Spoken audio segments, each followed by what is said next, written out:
মুমিন। মুমিন কারা? মুমিন মুসলমান। কথা বলেন সুবহানাল্লাহ। কি মুসলমান? মুমিন মুসলমান। এই মুমিন লিখতে গেলে ম লেখা, ম আছে কি আছে না? ম দিয়ে হয় মন, ম দিয়ে হয়েছে মুমিন। আমরা মুমিন হতে চাই কি চাই না? মুমিন যাবে জান্নাতে আর মুনাফিক যাবে জাহান্নামে। মুমিন লিখতে গেলে প্রথমে ম লেখা হয়, মুনাফিক লিখতে গেলেও কিন্তু প্রথমে ম লেখা হয়। কথা বলেন ঠিক না বেঠিক? বিশ্বনবীর মায়ের নাম হলো আমিনা। আমাদের অনেকের সন্তানের নাম রাখছে আমিনা, কিন্তু এই আমিনার সাথে ওই আমিনার কোনো সম্পর্ক আছে? কথা বলেন আছে নাকি? বসার জায়গা হচ্ছে না? মা বোনরা খেয়াল করতে হবে। আল্লাহ রাব্বুল আলামিন বলেছেন, আমি আল্লাহ সরাসরি মুমিন মুত্তাকিনদের জন্য সাহায্য করার জন্য আমি আল্লাহ ওয়াজিব হয়ে যাই। বলেন সুবহানাল্লাহ। এই জিবরাইল, আমার আল্লাহ বালু ছিটাইতে বলেছেন, আমার আল্লাহ বালু ছিটাইতে বলেছেন। জিবরাইল আমার নবীজির হাতে বালু দিয়ে দিলেন। আমার নবী ঘরের চারিপাশটা বালু বিসমিল্লাহির রহমানির রহিম বলে বালুটা ছিটাইয়া দিলেন। বলেন সুবহানাল্লাহ। আমার নবীজি যখন বালু ছিটাইয়া দিলেন, সঙ্গে সঙ্গে এই বালুটা আল্লাহ রাব্বুল আলামিন প্রত্যেকের চোখের মধ্যে, আমার আল্লাহ প্রত্যেকের চোখে প্রবেশ করিয়ে দিলেন। প্রত্যেকের চোখের মধ্যে। মদিনার বালু, এটা বাংলাদেশের বালু না, এটা হলো মদিনার বালু। মদিনার বালু হলো এক একটা বালু হলো পাথরের কোনা, পাথরের টুকরার মতো। এক একজনের চোখের মধ্যে 2 টুকরা 3 টুকরা করে এক একটা চোখের মধ্যে বালু কোনা ঢুকছে। সবাই যার যার চোখ নিয়ে সেই ব্যস্ত। চোখের মধ্যে কিছু গেলে কি তাকাইতে পারে? কথা বলেন পারে নাকি? ওই চোখের মধ্যে বালু দিয়েছেন কে? কথা বলেন।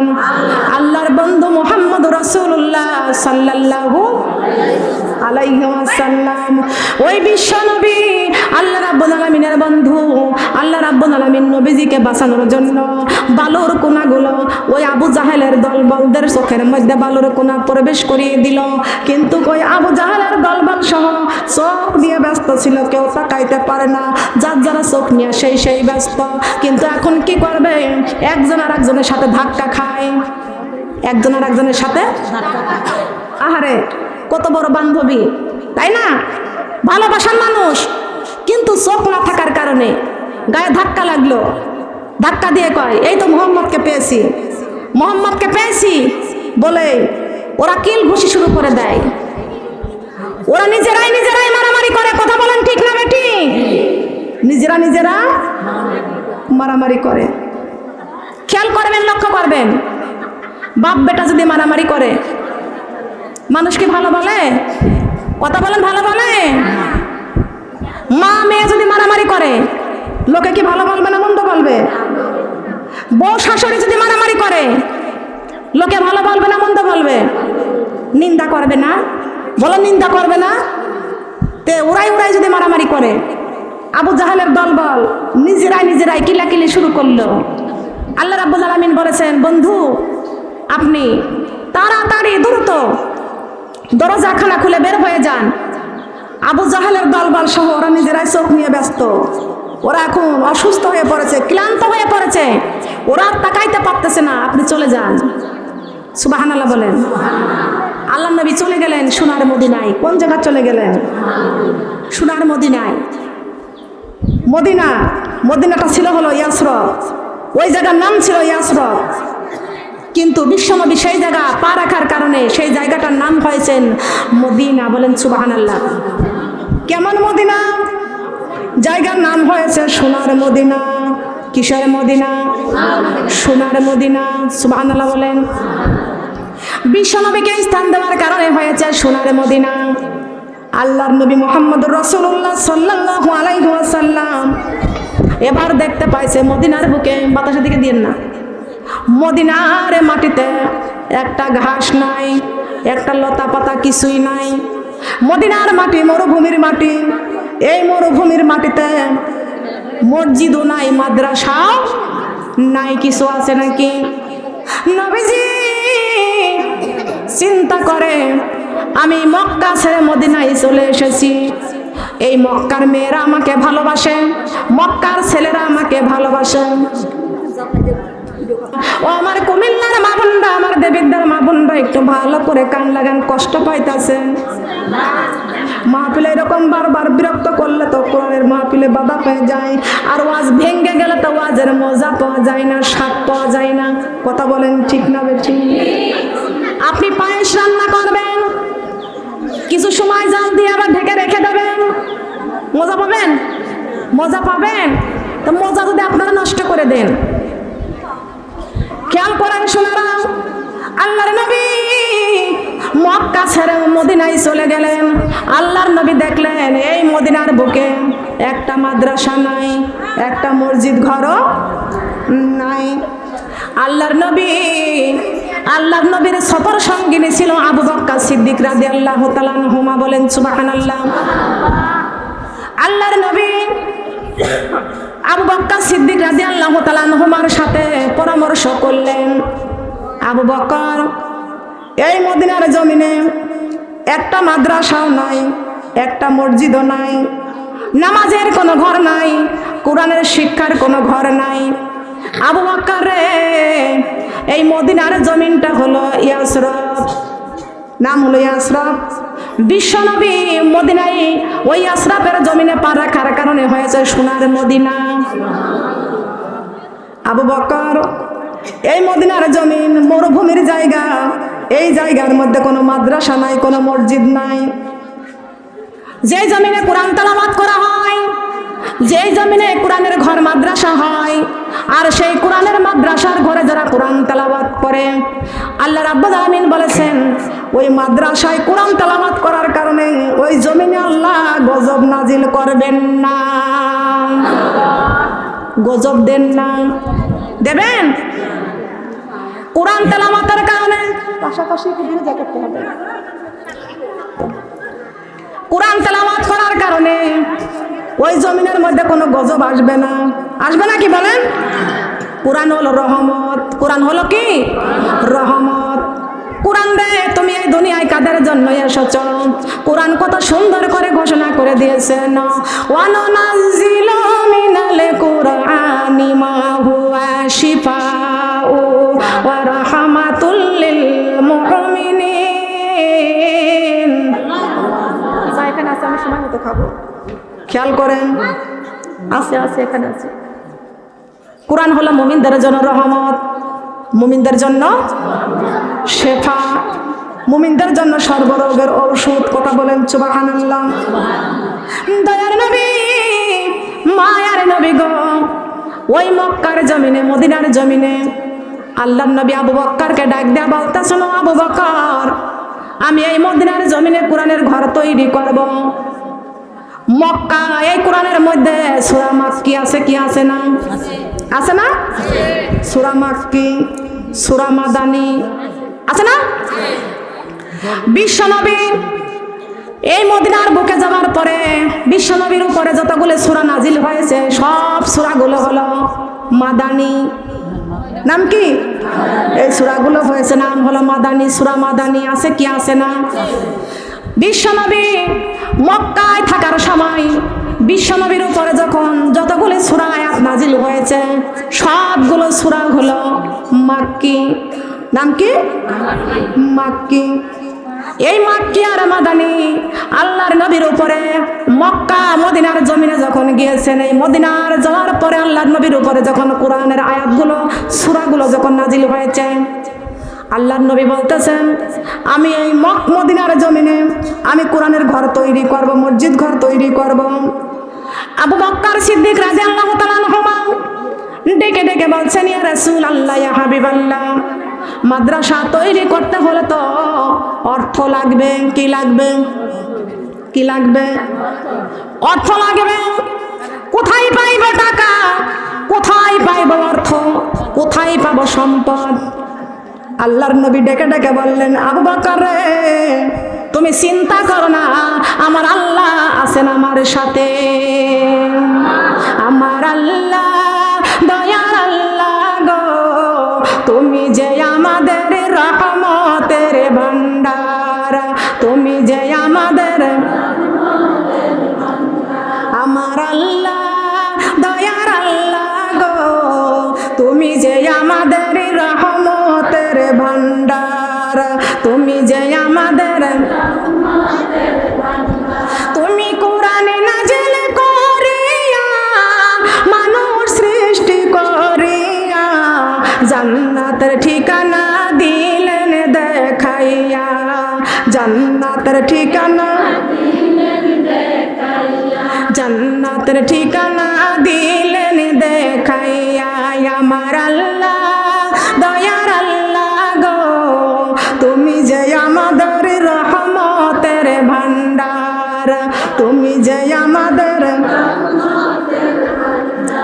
সবাই বলেন সুবহানাল্লাহ।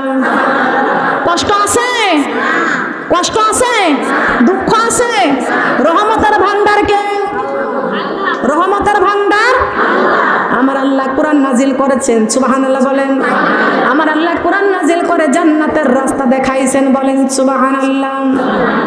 আমার মা বোনরা খেয়াল করেন, আল্লাহর নবী বলতেছেন, আবু বকর তুমি চিন্তা করো না, মহান আল্লাহ রাব্বুল আলামিন আছে আমাদের সঙ্গে, আমার আল্লাহ সব ব্যবস্থা করে দিবেন, বলেন সুবহানাল্লাহ। তার কারণ মসজিদ ঘর আল্লাহর, আমার আল্লাহ রাব্বুল আলামিন কোরআন নাজিল করেছেন আল্লাহ, কোরআনের সংরক্ষণের দায়িত্ব আমার আল্লাহর। আমার আল্লাহ রাব্বুল আলামিনের সেই কোরআন নাজিল করেছেন, আমি বিশ্বনবী কোরআনটা গ্রহণ করেছি, আর আমি বিশ্বনবী এই কোরআনের ঘর তৈরি করব। আমি হাত বাড়াইয়া দিলে মদিনার কোন মেয়েরা খালি হাতে ফিরাইয়া দিবে না। দিবে? কথা বলেন, দিবে? দয়ার নবী, মায়ার নবী গো, আবু বক্করকে ডেকে ডেকে বলছেন, আবু বক্কর, ও আবু বক্কর, সমস্ত মদিনার মেয়েদের কাছে তুমি যাইবা, একটা রুমাল নিয়ে যাইবা। বলেন কি নিয়ে যাইবা? এই আবু বক্কর, আমি বিশ্ব নবীর এই মাথার পাগড়ি খানা দিলাম, এই মাথার পাগড়ি খানা দিলাম, এই পাগড়ি খানা নিয়ে যাইয়া মদিনার সমস্ত মেয়েদের কাছে রুমালটা বিছাইয়া দিবা, রুমালটা ধরবা। আবু বক্কর রে, আমি বিশ্ব নবীর কথা বলবা, আমি এই মদিনার জমিনে একটা কোরআনের ঘর মাদ্রাসা তৈরি করব। হে আবু বকর, আমার এই মদিনার মেয়েদের কাছে তুমি যাইবা, মদিনার মেয়েরা সম্পদ দিলে, অর্থ দিলে, আমি সেই অর্থ দিয়ে, সম্পদ দিয়ে কোরআনের ঘর মাদ্রাসা তৈরি করব। কিসের ঘর? কোরআনের ঘর মাদ্রাসা আমাকে দেয়া লাগবে। আবু বকর সিদ্দিক রাদিয়াল্লাহু তাআলা আনহুমা দৌড়াইয়া চলে গেলেন ঘরে। যা যা ছিলেন আবু বকর সিদ্দিক রাদিয়াল্লাহু তাআলা আনহুমা ঘরে যা অর্থ ছিল সব একটা টুকলা করলেন, একটা পুটলা করে আল্লাহর নবীর সামনে হাজির করে দিলেন, বলেন সুবহানাল্লাহ। আবু বকরের বিবি ডাক দিয়ে বলতেছেন, স্বামী কোথায় যাচ্ছেন এইগুলো নিয়ে?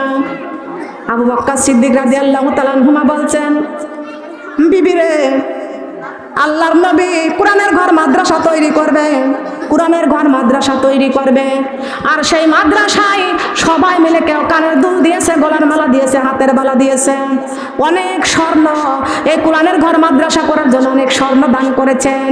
বিবি, আমার তো কোনো স্বর্ণ নাই, আমি কি দিব? ঘরে যা আছে এইগুলো নিয়ে যা কোরআনের ঘর মাদ্রাসায় তৈরি করার জন্য বিশ্ব নবীর রুমালের উপরে আমি দান করব, বলেন সুবহানাল্লাহ।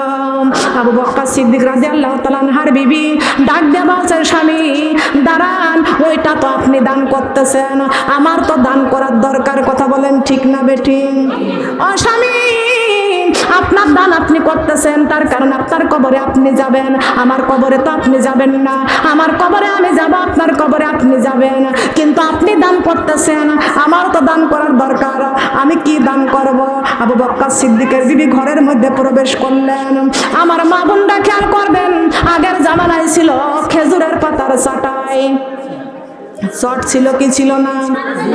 আবু বকর সিদ্দিক রাদিয়াল্লাহু তাআলা আনহুমার ঘরে দুইখানা খেজুরের পাটি ছিল, খেজুরের পাটির চাটাই ছিল। আবু বকরের বিবি পরনের শাড়িটা খুললেন, একটা চাটাই পরলেন, আর একটা গায়ে পেঁচ দিয়ে মাথা ঢাকলেন, বলেন সুবহানাল্লাহ। কাপড়টা ভাঁজ করে নিয়া, কাপড়টা শাড়িটা ভাঁজ করে নিয়া আবু বকর সিদ্দিক রাদিয়াল্লাহু তাআলা আনহুমার হাতে প্যাকেট করে দিয়া বলছেন, স্বামী গো, বিশ্ব নবীর রুমালের মধ্যে কোরআনের ঘর মাদ্রাসা তৈরি করার জন্য আমি কিছুই দিতে পারলাম না, সামান্য একটা শাড়ি কাপড়, এইটা আমি দিলাম, এটা বিক্রি করে যায়, সংগ্রহ করা যায়, সঞ্চয় করা যায়, এইটা আমি কোরআনের ঘর মাদ্রাসায় দান করব, বলেন সুবহানাল্লাহ। আবু বকরের বিবি যখনই পরনের শাড়িটা খুলে খেজুরের পাতার চাটাই পড়েছে কোরআনের ঘর মাদ্রাসায় দান করার জন্য, ও আমার কুমিল্লাবাসীর মা বোনরা খেয়াল করে শুনিয়া রাখেন, আবু বকর সিদ্দিক রাদিয়াল্লাহু তাআলা আনহুমা ওই শাড়ি কাপড়টা নিয়ে বিশ্বনবীর দরবারে হাজির হয়ে গেলেন।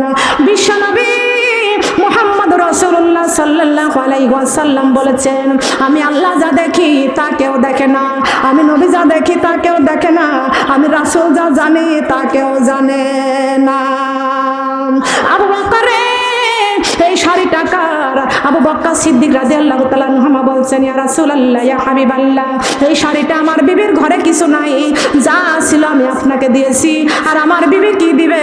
আমার বিবি পণ্যের শাড়িটা আপনাকে দিয়েছেন, এই শাড়িটা কোরআনের ঘর মাদ্রাসার জন্য সহযোগিতার জন্য দিয়েছেন। বলেন সুবহানাল্লাহ। আল্লাহর নবী ডাক দিয়ে বলছেন, আবু বকর, তুমি কি জানো তোমার বিবি কোরআনের ঘর মাদ্রাসার জন্য পর্ণের শাড়িটা দান করে দিয়েছেন?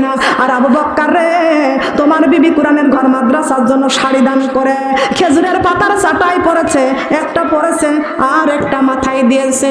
ও আবু বকর, তুমি কি জানো তোমার বিবির এই খেজুরের পাতার চাটাই, তোমার বিবির এই খেজুরের পাতার চাটাইটা আল্লাহ রাব্বুল আলামিন কত মূল্য দান করেছেন?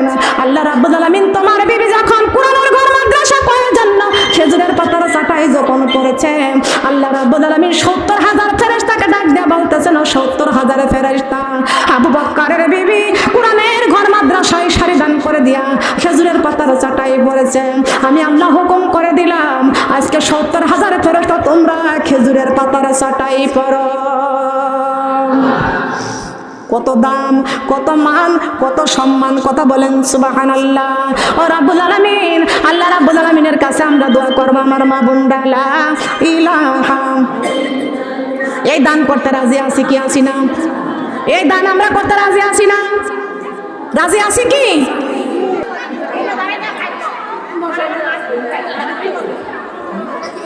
মদিনা যাইতে পারলাম না, মদিনা দেখতে পারলাম না, মদিনা যাইতে পারলাম না।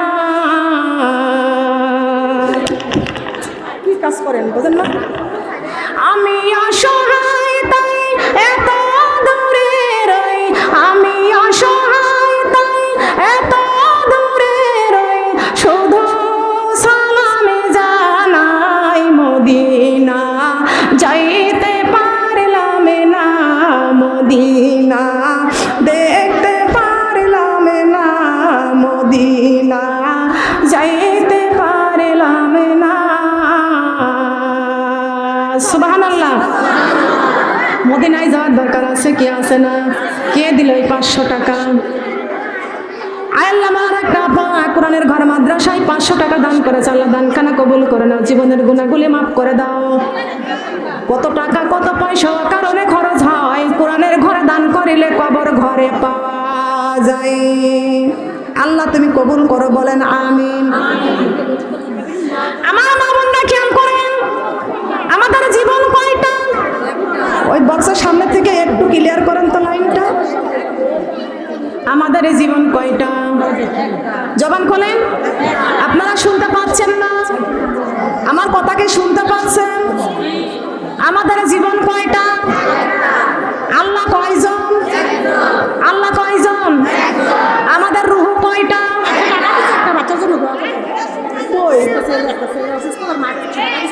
ঠিক আছে মা বোনের, আমাদের রূহ কয়টা? আমাদের কোরআন কয়টা? আমরা আল্লাহরে দেখেছি, নবীজিকে দেখেছি, আমরা রূহকে দেখেছি, কোরআন দেখেছি, কোরআন দেখেন নাই? এই কাকে ডাকেছে? চুপ থাকেন না কেন? আপনারা চুপ করেন নাই যে সবাই শুনতে পারে না?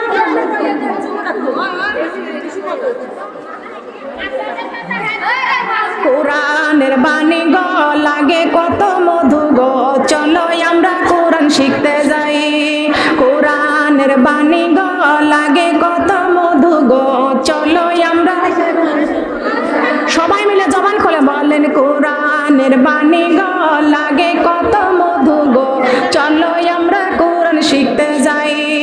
কোরআন ছাড়া আপন বন্ধু নাই মা বোন রে, কোরআন ছাড়া,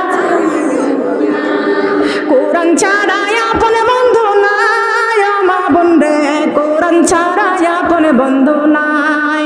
মুসলমান হইয়া কোরআন না মানিয়া সোনার জীবন কইরা দিলাম শেষ। মুসলমান হইয়া কোরআন না মানিয়া সোনার জীবন কইরা দিলাম শেষ। কোরআন দিয়ে চালাও সোনার দেশ মা বোন রে, কোরআন দিয়ে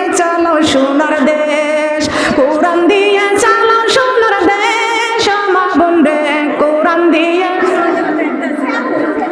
মারা যাবার পরে রাখিবে না বিল্ডিং এ, নিয়ে যাবে কবর ঘরে। ঠিক কি না? কোন ঘরে নিয়ে যাবে? কোন ঘরে? আমরা যারা যারা হাত তুলেছি আমরা সবাই মরব। এই দুনিয়ায় যখন আমরা মায়ের পেট থেকে দুনিয়াতে এসেছি সবার জন্য মৃত্যুর টিকিট কাটা। মৃত্যুর টিকিট সবার জন্য, মৃত্যুর টিকিট কাটা।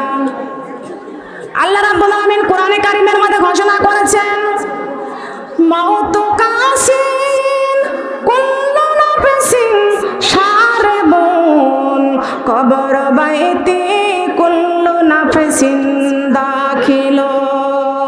আজ না হয় কাল তুমি যাইবা কবরে, যাওয়ার সময় দেখবে চেঙ্গো তোমার সবই রইবে পরে। যাওয়ার সময় দেশ না বড় অবস্থা হচ্ছে, যাওয়ার সময় দেখবে চেঙ্গো।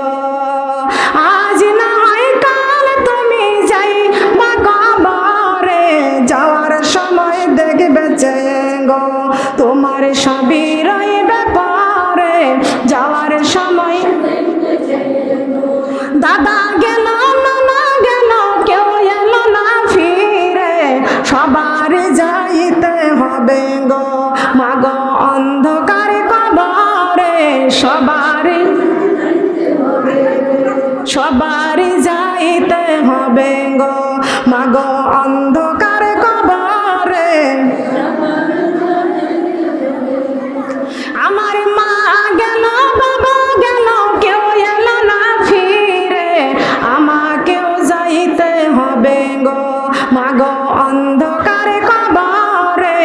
আমাকেও এই জনগণকে বসা দেন তো, বসাই দেন তো, বসাই দেন তো।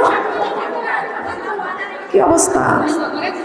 আমার মা গেল বাবা গেল কেউ এলো না ফিরে, আমাকেও যাইতে হবে গো মাগো অন্ধকার কবরে।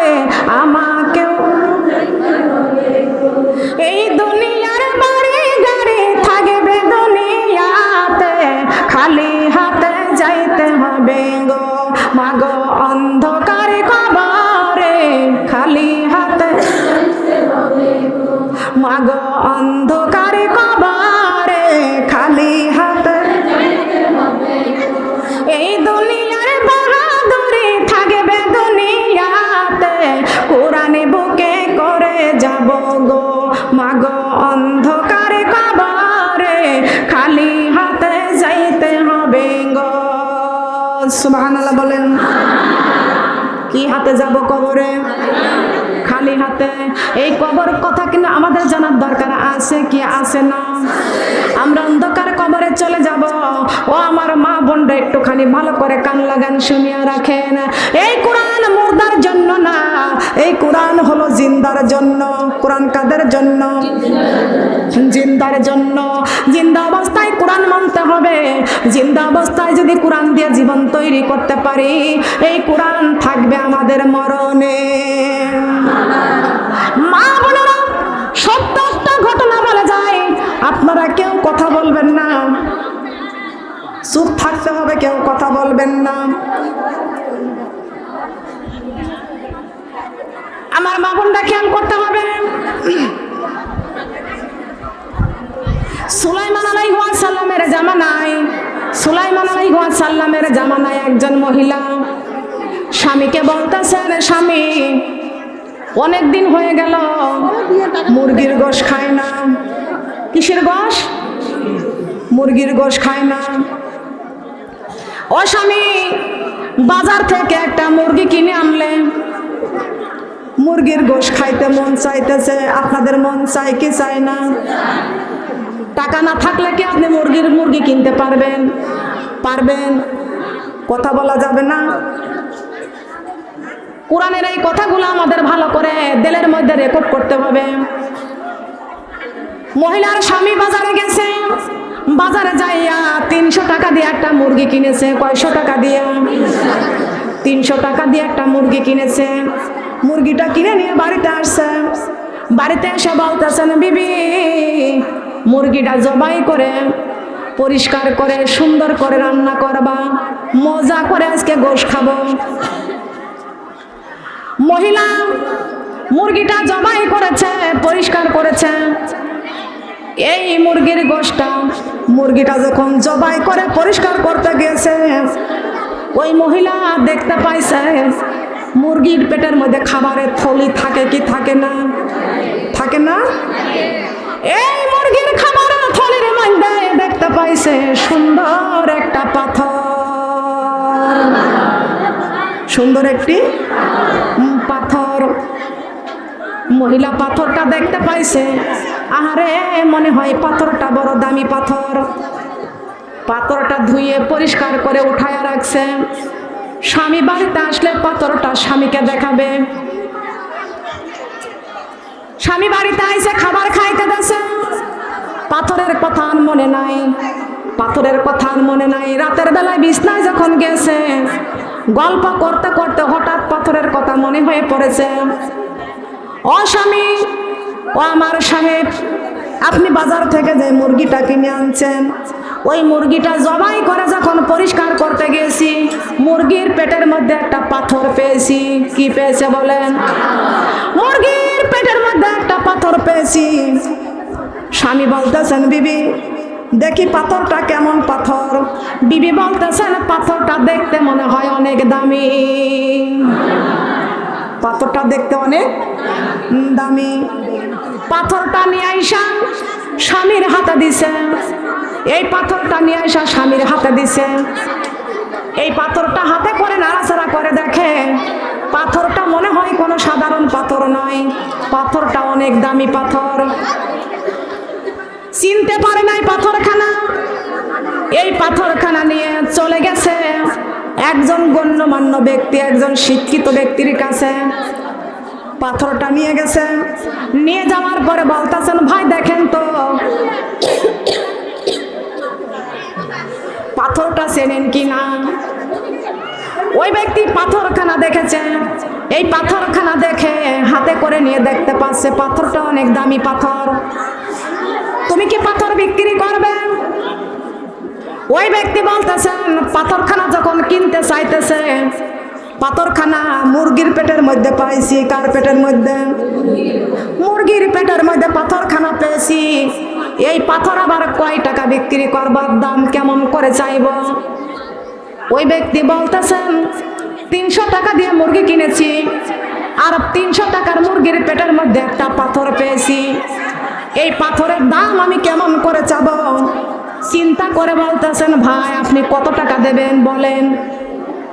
আপনি কত টাকা দিবেন বলেন? এইবার ওই ব্যক্তি বলতেছেন, আপনাকে এই পাথরটা যদি আমাকে দেন, আপনাকে 5000 টাকা দিব। কয় হাজার টাকা দিবেন? এটা কোনো দুনিয়ার কোনো সাধারণ পাথর নয়। এই পাথরটা হলো, এটা দুনিয়ার কোনো পাথর নয়। এইটা হলো জালিকাল কিতাব।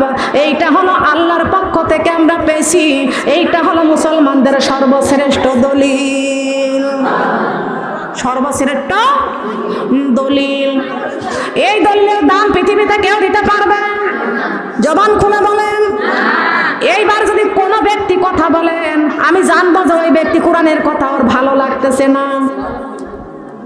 যদি কেউ কথা বলেন, সুন্দর কোরআনের তাফসীর করতেছি, ইয়া আইয়ুহাল্লাযিনা আমানু হাল আদুল্লুকুম আলা তিজারাতিন তুনজিকুম মিন আযাবিন আলিম তুমিনুনা বিল্লাহি ওয়া রাসূলিহি ওয়া তুজাহিদুনা ফি সাবিলিল্লাহি বিআমওয়ালিকুম ওয়া আনফুসিকুম যালিকুম খায়রুল লাকুম ইন কুনতুম তা'লামুন। বক্সের কাছ থেকে বাচ্চাটাকে ধাক্কা দিয়ে সরায় দেন। আপনারা দেখেন না আপনাদের পোলাপান কোথায় যাচ্ছে, কি করতেছে? বক্সের লাইনগুলো টান দিয়ে তারগুলো ছিঁড়ে দিচ্ছে, তাও দেখেন না আপনারা। হুইল চেয়ার দিছে ওখানে। চুপ করে কথা শুনবেন, নাই মোনাজাত দিয়ে দেব। কানে কানফুল আছে, গলার হার আছে, খুলে খুলে দিয়ে যাবেন। এখন আমার জন্য না, কোরআনের ঘর মাদ্রাসার জন্য। সুবহানাল্লাহ বলেন। আমি বলেছি মো দিয়ে মসজিদ, মো দিয়ে মন, মো দিয়ে মুমিন।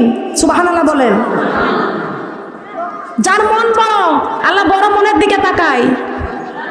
মো দিয়ে মুমিন, আল্লাহ মুমিনের জন্য জান্নাত রেখে দিয়েছে, মুনাফিকের জন্য জান্নাত হারাম। কথা বলেন ঠিক কিনা?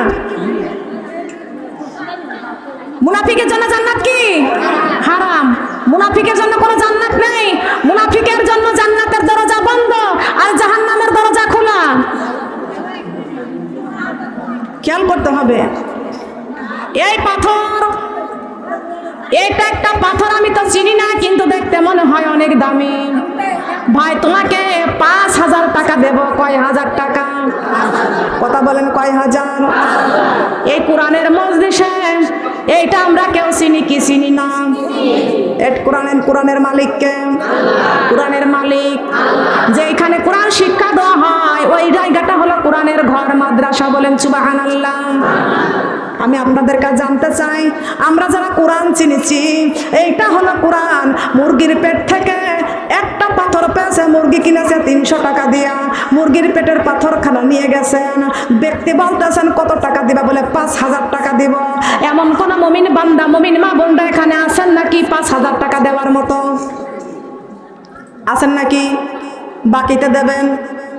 আছেন? আমি 3টা ব্যাখ্যা দেব। এই 3টা ব্যাখ্যার মধ্যে এক লাইনে যারা থাকবে, আল্লাহ রাব্বুল আলামিন বলেছেন, ওয়াল মুমিনুনা ওয়াল মুমিনাতি বা'দুহুম আউলিয়াউ বা'দ ইয়ামুরুনা বিল মা'রুফি ওয়া ইয়ানহা আনিল মুনকার ওয়া yuqimunas salata ওয়া yu'tunaz zakata ওয়া আতিউর রাসূল। 3টা ব্যাখ্যা পেয়ে যাবেন। খেয়াল করে শুনবেন। এখানে হুলস্থুল কেন? ঝগড়া লাগছে? মাছ বিক্রি করতেছে নাকি এখানে? একজন ব্যক্তি আসতে মনে হয় 5,000 টাকা দেওয়ার জন্য। আসতে দেন না কেন? আমি টাকা চেয়েছি 5,000 টাকা মাদ্রাসার জন্য, এমন ভাবে আসতেছে তো মনে করেছি মনে হয় 5,000 টাকার কালেকশন লেখাবে নাকি? রহস্য করা সুন্নাত। আলহামদুলিল্লাহ। পাথর, পাথর মনে হয় দামি, কিন্তু চিনি নাই। তারপরে বলতেছেন এই পাথর আমি তো চিনতে পারি নাই, কিন্তু মনে করতেছি, মনে ভাবতেছি এটা অনেক দামি পাথর। সুবহানাল্লাহ বলেন। তারপরে দাম দিয়েছে কয় হাজার টাকা? কত? কোরআন আমরা চিনি কি চিনি না? কোরআন হলো জালিকাল কিতাব। এই কিতাবের মধ্যে কোনো ভুল নাই, কিতাবের মধ্যে কোনো সন্দেহ নাই, কিতাবের মধ্যে কোনো ভেজাল নাই। কিতাব হলো নির্ভেজাল। আমরা কোরআন যারা চিনেছি, একজন মুমিন ব্যক্তি কি হাত তুলে বলতে পারেন এই কোরআনের ঘর মাদ্রাসার জন্য আমি 5,000 টাকা লেখায় দেব? পারবেন? কেবল এক সিঁড়িতে উঠেছি, কেবল এক সিঁড়িতে উঠেছি। সামনে দেখেন না কয় সিঁড়ি নিয়ে বসছে? যে সিঁড়িতে বসেছে সে দেবে 5,000, যে 2 সিঁড়িতে বসেছে সে দিবি 10,000, তার উপরে 2 সিঁড়িতে যে বসেছে সে দিবি 30,000, তার উপরে যে ব্যক্তি আরো উপরে উঠেছে সে দিবি 50,000। আমি ওই 50,000 পর্যন্ত ওয়াজ করবো, শুনবেন না? আপনারা এবার ভাবেন সিঁড়ির কিন্তু দাম আছে, আছে কি আছে না? জান্নাতের মধ্যে 6,666টি আল্লাহ রাব্বুল আলামিন মুত্তাকিনদের জন্য ফ্ল্যাট বাড়ি রেখে দিয়েছেন। বলেন সুবহানাল্লাহ। খেয়াল করে শুনেন, কয় হাজার টাকা পাথরের দাম? জবান খুলে বলেন। এবার বলতেছেন, একটু আপনারা মনে মনে কল্পনা করেন 5,000 দেব কি দেব না? 5,000 টাকা কোরআনের ঘর মাদ্রাসায় দেব নাকি একটা হার বানায় গলায় রেখে দেব? চিন্তা করেন। এই 5,000 টাকা কোরআনের ঘর মাদ্রাসায় দান করে যাব নাকি এক জোড়া দুল বানায়, একটা আংটি বানায় হাতে নেব, কানে নেব? একটু চিন্তা করেন। আবার আরেকটা চিন্তা করবেন, আপনি মারা যাওয়ার সঙ্গে সঙ্গে আপনার এই দুল আপনার পুত্রবধূ খুলে নেবে, আপনার গলার মালা আপনার বড় মেয়েটা খুলে নেবে, আপনার সব গায়ের থেকে আপনার মেয়ে হবে বড় ডাকাত আর আপনার বৌমা হবে মেজো ডাকাত। কথা বলেন, কি ডাকাত হবে না? মনে করবেন না আপনি জিন্দা অবস্থায় গহনা গায়ে দিয়ে রাস্তায় যাচ্ছেন, ছিনতাইকারীরা ছিনতাই করে নেবেন। আপনি বাড়িতে এসে বলবে আজকে রাস্তায় ছিনতাইকারীরা আমার গায়ের সব গহনাগুলো ছিনিয়ে এনেছে। কথা বুঝতে পারতেছেন আমার কথা? আপনি মরার পরে আপনার মেয়ে আপনার কাছ থেকে ডাকাতি করবে, করবে কি করবে না? এই ডাকাতি আপনার মরার পরে আপনার মেয়ে নেবে, কানের দুল খুলে নেবে, গলার মালা খুলে নেবে, হাতের মালা খুলে নেবে। আপনার লাল বেনারসি শাড়ি অর্থ সম্পদ সব ভাগ বন্টন করে নিয়ে নেবে। আপনার জন্য কিছুই রাখবে না, শুধু 3 টুকরা সাদা কাফন। কয় টুকরা? 3 টুকরা সাদা কাফন। দিবে কি দিবে না? মা বোনটা একটু কল্পনা করবেন, কারা কারা 5,000 টাকা দিবেন। আমি এইবার চলে গেলাম দ্বিতীয় সিঁড়িতে। কয় নাম্বার সিঁড়ি? দ্বিতীয় নাম্বার সিঁড়ি। এইবার যে ব্যক্তি 5,000 টাকা দিয়া ওই পাথরটা কিনেছে, 5,000 টাকা দিয়ে পাথরটা কিনেছে, ওই ব্যক্তি চলে গেছে স্বর্ণকারের ঘরে। কোন ঘরে? স্বর্ণকারের ঘরে চলে গেছে। বলে, ও স্বর্ণকার সাহেব, আপনি কি দেখেছেন এই পাথরটা কিসের পাথর? স্বর্ণকার বলতেছেন, স্বর্ণ পরীক্ষা করার যন্ত্র আমার কাছে আছে, এই পাথর পরীক্ষা করার যন্ত্র আমার কাছে নাই। পাথর পরীক্ষা করার যন্ত্র